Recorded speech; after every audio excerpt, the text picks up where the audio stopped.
zayitii kanatti dabalachuun laazima. Maaliif zayitiin kun baay'ee bareeda.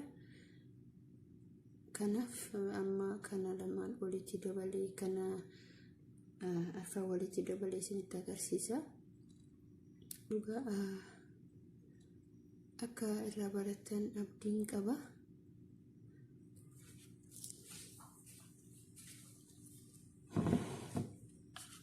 Kuni akkuma argaa jirtan subaadidha. Killee lama muuzii tokko jechuudha. Muuziin garuu laafaa ta'uu qaba.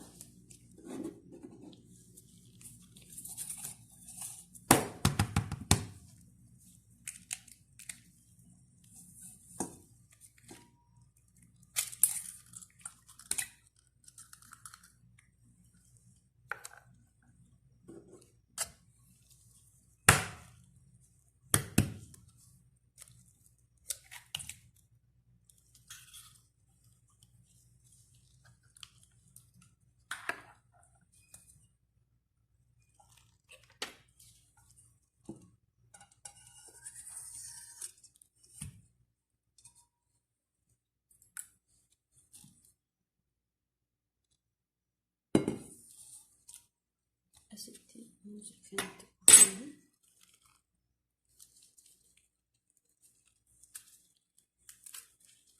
muuziin kun laafaa ta'uu qaba. Akkas yeroo laafu yeroo kana walitti dabalanii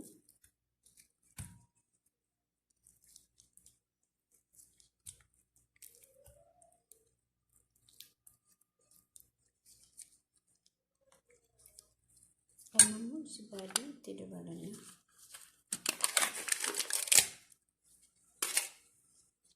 isa kana jechuudha.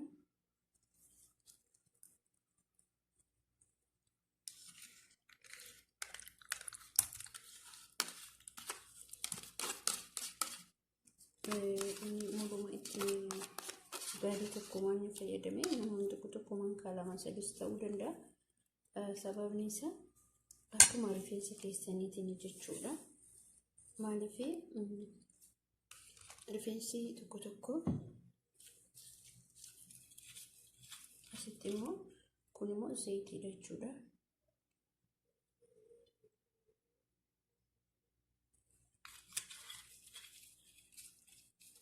Xumuranii jirra. Amma immoo akkatti waliidha.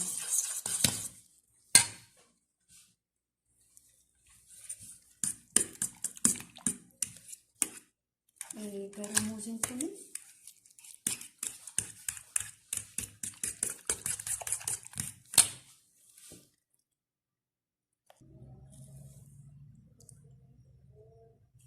kun amma dhoofnee geessinee kana fakkaata.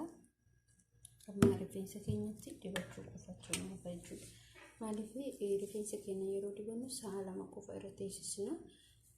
Sa'a lamaan duuba irraa dhiinaa jechuudha. Kana fakkaata. Dhugaa baay'ee bareedaadha. Rifeensa keenya sirriitti nuuf dheeressaa, deebisee muutuu hin laaffisa. Kanaaf viidiyoon kee kun isinitti tole, like, subscribe, share gochuudhaan